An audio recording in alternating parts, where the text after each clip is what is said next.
Andy Austin here. I'm up in the attic. I'm still alive despite what Facebook might tell you. Yes, I have a few health problems from COVID, but I'm still here. Now, I've had a couple of weeks off. I'm back. I'm suitably slowed down. I've probably got about 2 hours worth of effort in me per day. The rest of the time, I'm listless and useless. Probably not any worse than normal. So I'm back to make YouTube videos. This one, I want to tell you a little story. And the conclusion is going to be alphabet therapies doesn't cure cancer. There's your end point. So you can stop watching now if you want to. That's essentially what I'm going to try and say. Well, I'm going to say.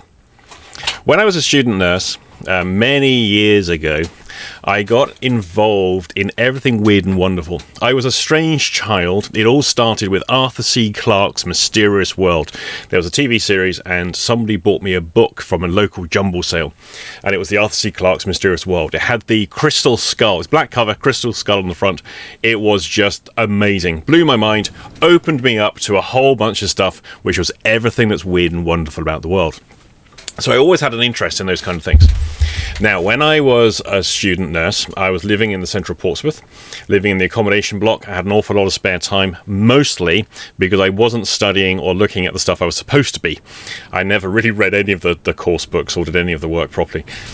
I was doing other stuff. One of the areas I got involved in is all the magic, mysticism, occultism, all that kind of stuff. Was fascinated by things like Freemasonry and all the esoteric societies and all that kind of thing. Got involved in a number of those during my time as a student. I also joined up with a particular, I won't give the name just in case they sue me, a particular psychic foundation, which was local to where I was staying. Now, this was a spiritualist group. They were essentially psychics. They ran courses on psychic development. They did healing circles. And every Friday and Saturday night, they did this mediumship thing. Now, their temple was amazing. I've got to say, their infrastructure, their organization, their professionalism was second to none.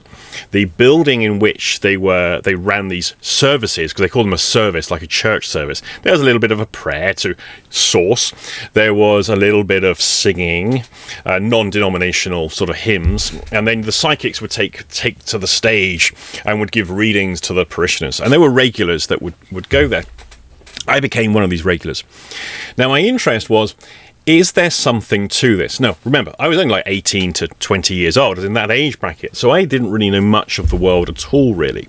And I didn't know whether the psychic thing, prediction thing, had any validity to it or not. I was aware that a lot of people did actually believe in this and would say, you know, this is absolutely incredible. It's changed my life. These people have really got a skill, a talent. So I went along really hoping there would be something.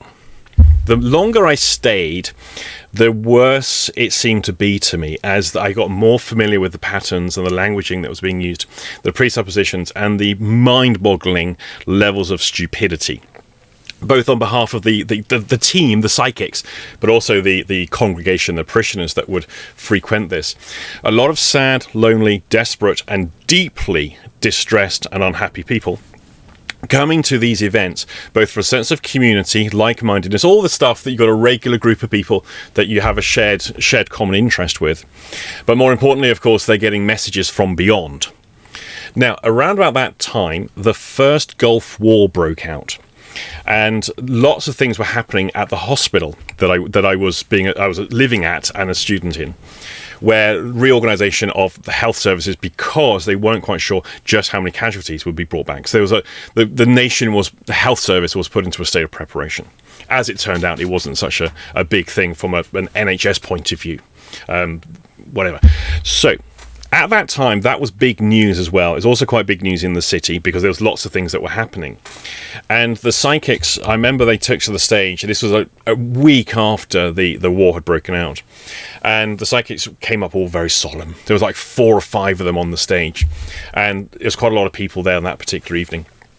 And they kind of said there's a lot of disturbances in source at the moment. The energies of the world are massively disrupted by the events in the Gulf. Now, that got me thinking immediately, because I thought, well, to be honest, there's probably wars and unrest being fought constantly. This is just the one that is making the news here. This is just the one that is the world events of which we are currently getting familiar with. There's lots and lots of stuff happening all the time around the world that we never get to hear about. And it seems to me that a lot of what was being communicated only reflected what was being given in the media. And there wasn't a great deal of stuff that was going on that was really greatly unknown. And so they apologise because of the cacophony of voices trying to communicate, and they had been working all week. They had been working very, very strong. They had been putting a lot of hours in to help calm the aura of the planet. They were literally healing the world. They were, in their own way, bringing peace to the Middle East. They were peace workers. They were saving the planet. They were saving those soldiers. They were saving those families. They're doing absolutely fuck all. They're just pretending to be psychics. Now, this got me thinking about a lot of different things. And a few weeks after that, there was an incident. I went to one of their midnight events, and this is where you have the trance medium speaking in voices. And sometimes people say, "Oh, you can see the ectoplasm." Now, I say the building was amazingly well designed. It had, it was quite dark. It was it was purpose built. It had stained glass windows, and from behind the stained glass windows, they didn't connect to the outside walls, but they had lighting, so that when they dimmed the lights in the room, the only light that would be present in the hall, relatively small hall, would be through the stained glass windows by manually controlled lighting. Superb atmosphere, brilliantly done and engineered. Midnight thing where we've got psychics channeling, speaking on behalf of, their voices coming through. There was a few people there. There wasn't a great deal of people, because midnight thing, not that popular, but there was a number of people there. And there were two people in particular who stood out to me. One I was aware of because just down the road from the accommodation where I was staying was the mental health unit. And in the block in which I was staying, there was a number of mental health student nurses too. And I would see them out and about in town when they're doing visits and trips with long stay patients. I recognised one of the women who was very, very clearly, very obviously mentally ill.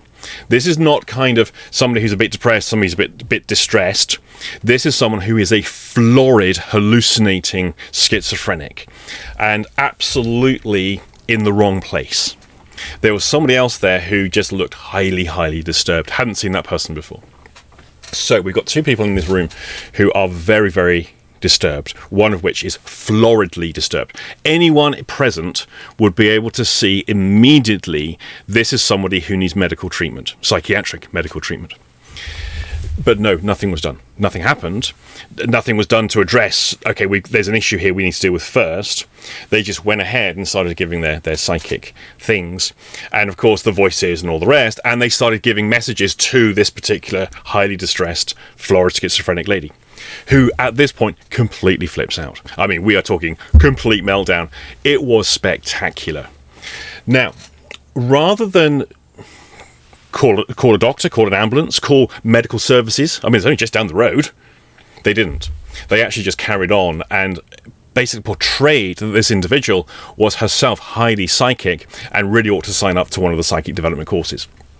That was the point. I said, okay, I'm done. This is me out now. I think I've got the picture of what's going on here.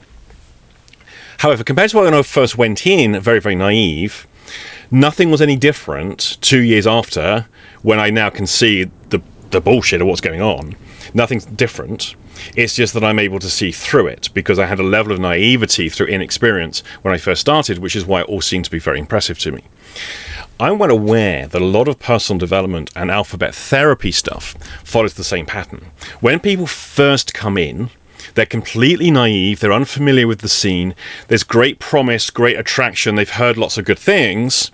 They're not able to see through the complete nonsense manipulations and complete fabrication that goes on so prolifically in the personal development and alphabet therapy development training scene.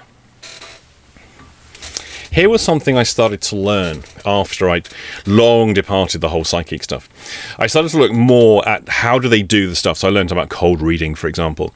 I started looking a lot at James Randi. James Randi's work then became a hero for me for a while, in that his exposure of the different psychics and all the frauds and all the rest just fascinated me. And then I learned how to do spoon bending, a la Uri Geller. I was quite good at that. I could create the illusion of really bending metal quite easily. And what amazed me is when I did that, I didn't do it too often, to be honest, because I always thought it's so obvious, surely people can see what I'm doing here. No one ever did. And I wasn't even that great at it compared to some of the magicians I learnt from at the Magic Circle years later.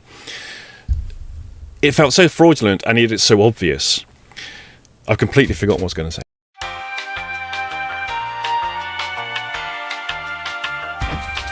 And I'm back, having just watched the last 5 minutes of the video. I had to stop it, play the last few minutes, remind myself what I was saying. So, James Randi, got really into studying his kind of stuff for a while.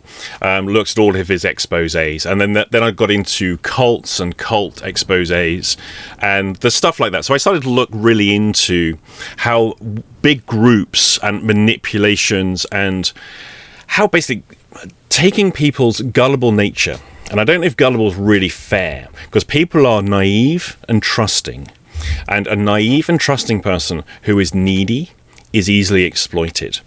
And through learning about cults, learning about what James Randi was doing with the exposing of the psychics and the big church people and all the rest, it became very obvious just how much exploitation goes on in the psychic world.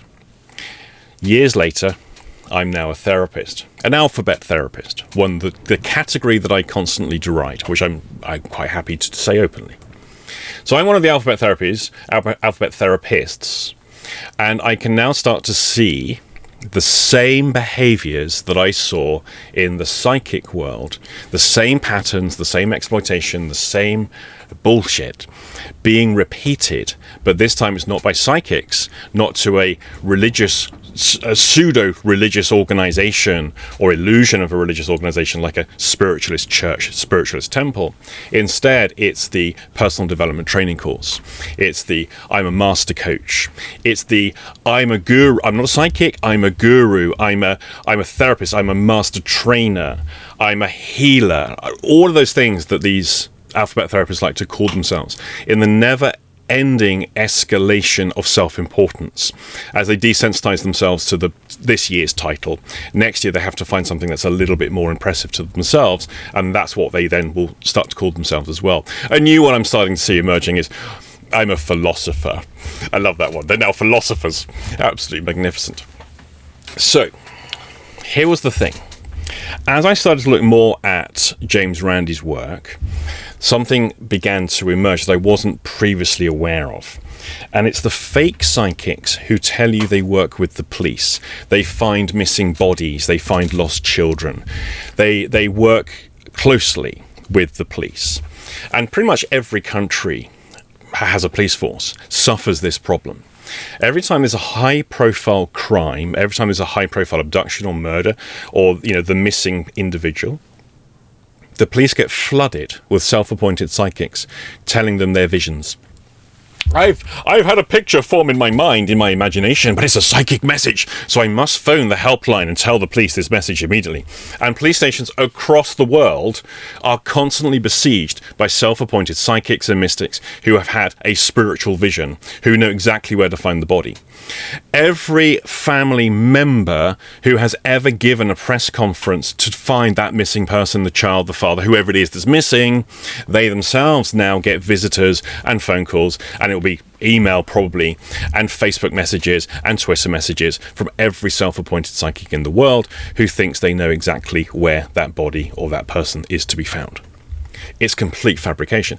Now, what starts to emerge is one or two of these people start to take on a celebrity position, as will happen with any industry, including therapy. There's always somebody who manages to break through to become the media darling, and in there they'll tell you how they worked on certain cases with the police. Now, the media people, being utterly naive and also not really caring so much because they just want a story, will also faithfully report that here we have psychic such and such who worked with the police on such and such famous case. They didn't. What they did was they phoned in, made an email or whatever, as they do with every other case, and they just constantly fire off these messages. And as far as they're able to say now, yeah, I work with the police, they don't. Somebody who turns up to a police station or to any police officer saying, I have information about X crime, they are now duty bound to be listened to. And so a statement is taken. And that is a colossal waste of police time. It's a colossal waste of everybody's time. Now, somewhere, as that information gets funneled into your people actually doing the investigation, they have to sift through all of the false leads, all the hoaxes as well, because all those idiots, as well as all the psychics, and sift those ones out for the real data. That's a horrendous time-wasting situation that these idiots are presenting to hard-working police officers and so forth. But they get to tell you the story that they worked on a particular case. Now, how does this apply to therapies? Well, because, as you know, I've got a number of health issues. I've been tracking how NLPers especially, but it's not just NLPers, it's the other alphabet therapists too, have been behaving and responding to this current pandemic that is going on. It started off in the early days, when really at the beginning of last year, when the world didn't really know what was happening. We just were being told something bad has come out of China, it's highly infectious, and this is going to be a bit of a problem, and we need to shut down. At that point, virtually no one had been affected, percentage-wise. Probably less than 0.000 something percent of the population, world's population, had been infected. Now, as a result of that, maximum media attention is being brought to this pandemic, and yet personal experience is really, really low comparatively to the level of infection. So lots and lots of immediate experts appeared, and they took to their social media, they took to Facebook, they took to YouTube to tell the world how they can be saved. They had their secret arcane knowledge, their secret message, not channeled from spirit or source, but channeled from their masters of how they connect to the ancient wisdom they've learned through their alphabet therapies. And so thousands of videos, and there's still, most of them are still there, thousands of videos on YouTube, lots of blogs, lots of posts every minute going up on social media about how to protect yourself from this pandemic. And they're operating from complete position of expertise as far as they're concerned, but actually, because they've got no first-hand experience, they're responding to world media events, not real-world events. The story at this point is a media story because the individuals themselves have not yet been affected. Just like at that particular psychic foundation during the Gulf War, they were doing the same thing. They only respond to media events. They're not paying attention to the actual world right in front of them, because people get caught up that the media is the world. The media stories is the only thing in the world that's happening. Something I commented this morning about the disaster in Mexico with the collapsing of the roadway. At the moment, the death rate is about 15 people. That's horrendous. But what you'll never see on the news is the daily death rate from the cartels, the daily death rate from the drug gang wars, and all the stuff going on, which is unbelievable, mind-boggling. That will never make the news. So now, because people don't know that's happening, that doesn't happen. It's just the walkway that's collapsed that's done it. People respond to world events. Therapists are exactly the same. So we then started to see people then talking about, well, stress lowers your immune system. Therefore, if you're fearful of the pandemic, that creates anxiety, which affects your immune system negatively, so you're more likely to get it. Fear is the real virus. With my technique, we can alleviate the fear associated with COVID-19, coronavirus, and you can be free from the fear and have a strong, healthy immune system, and you're not going to get it. And then we had all the prophets, self-appointed prophets, telling us how to raise our immune system. like the immune system is something that can be raised and lowered. I don't know. Maybe I went to the wrong lectures when I was a student. Now, admittedly, didn't pay attention, never read the course books, but I have worked clinically, and I'm fairly sure the immune system is not something that's raised and lowered. Just call me old-fashioned. I might be wrong. Correct me in the comment section below. Click the like button as well. That's much appreciated. Then as things started to move on, then we had new data emerging, which was essentially the vast majority of people that get infected don't have symptoms. And that's certainly true in my experience. I mean, I went down with symptoms bad. My wife had nothing at all. She clearly had about 24 hours where, don't feel so good. And that was that. And I've got a colleague at the moment who lives in with a large family, is horrendously infected. No one else in the household shows any symptoms. And this is now, 2 weeks on from point of infection. And yet, clearly, they've all been exposed. So the majority of people don't actually get symptoms. And those that do have them on a spectrum. So now what do we start to see?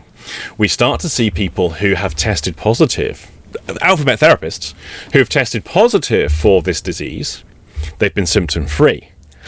That's because I have a strong immune system, because I use whatever the methodology that they sell or have bought into themselves, and they have got their proof. It's proof that if you have my mind's technology, you can control your immune system and you will not catch any symptoms from COVID, because I can shake it off with my tapping, my swishing, whatever it is they do.